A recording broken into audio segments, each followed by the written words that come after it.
Friends, hi, welcome to my channel. అంతా ఎలా ఉన్నారు ఫ్రెండ్స్? నేనైతే చాలా బాగున్నాను. ఈరోజు వీడియో ఏంటంటే ఆషాఢ మాసంలో అమ్మవారికి రకరకాల కూరగాయలతో ప్రతి సంవత్సరం ఈ విధంగా అయితే అలంకరిస్తారనమాట. సో ఆ వీడియోని, ఈ చిన్న వీడియోని మీ అందరి కోసం నేనైతే షేర్ చేస్తున్నాను. ఈ వీడియో ఖచ్చితంగా మీ అందరికీ నచ్చుతుంది అనుకుంటూ వీడియోలోకి అయితే వెళ్ళిపోదాం friends. Let watch the video.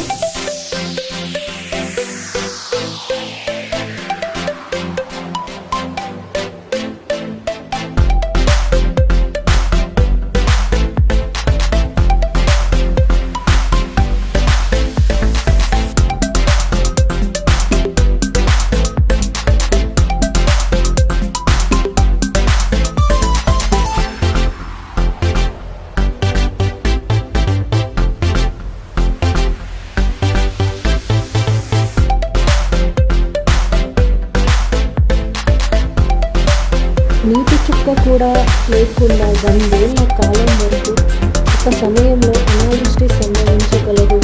అప్పుడు ఈ భూలోకంలో మునీశ్వరులు నన్ను స్తుతిస్తారు. వారి కోరిక మేరకు నేను అయోజనునై అవతరిస్తాను. నా శత నయనాలతో చూస్తూ లోకాలను కాపాడుతాను అని అమ్మవారు. అప్పుడు ప్రజలందరూ నన్ను శతాక్షి దేవిగా కీర్తిస్తారు. ఆ తర్వాత నా దేహం నుండి శాకములను పుట్టించి మళ్ళీ వర్షాలు పడేంత వరకు జనుల ఆకలి తీర్చి ప్రాణాలను రక్షిస్తాను. అందువల్ల నేను శాకాంబరి దేవిగా ప్రసిద్ధి పొందుతాను అని అమ్మవారే చెప్పినట్లుగా పురాణాల్లో ఒక కథ అయితే ఉంది.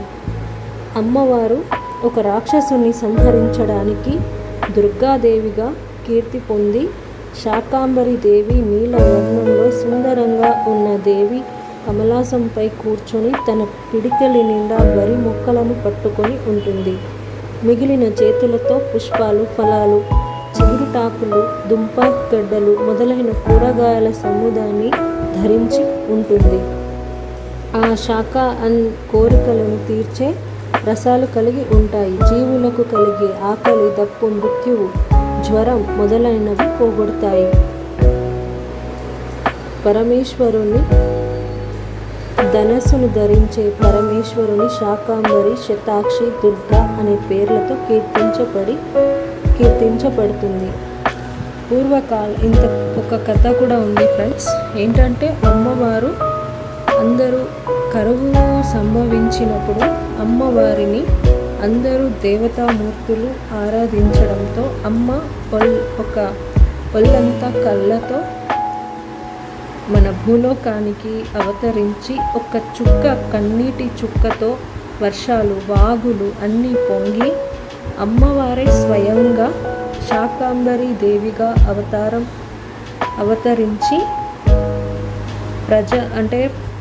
ఆకలి దప్పులు లేకుండా వాళ్ళకి మళ్ళీ తిరిగి వర్షాలు పడేంత వరకు ఆ తల్లి మనందరినీ కాపాడినందున ఈ ఉత్సవాన్ని అయితే శాకాంబరి ఉత్సవం అనే ఉత్సవాన్ని ప్రతి సంవత్సరం ఈ విధంగా నిర్వహిస్తారు అన్నమాట. సో అమ్మవారికి అలంకరించిన ప్రతి కూరగాయలని వండి భక్తులకి ప్రసాదాలుగా పంచిపెట్టడం ఒక ఆనవాయితీ అనేసి ఒక కథ కూడా ఉంది ఫ్రెండ్స్. సో ఆ కథ నాకు వేరే వాళ్ళ ద్వారా నేను తెలిసింది, నేను చెప్పాను. మీ అందరికీ ఈరోజు శుక్రవారం సందర్భంగా శాకాంబరి అలంకరణ ఏ విధంగా ఉంది మన ఆలయాలలో అనేసి నేను మీ అందరికీ ఈ చిన్న వీడియోని షేర్ చేస్తూ ఉన్నాను ఫ్రెండ్స్. మీతో పాటు నేను కూడా మొదటిసారిగా చూస్తూ ఉన్నాను అన్నమాట. కొంతమంది నాకు షేర్ చేశారు.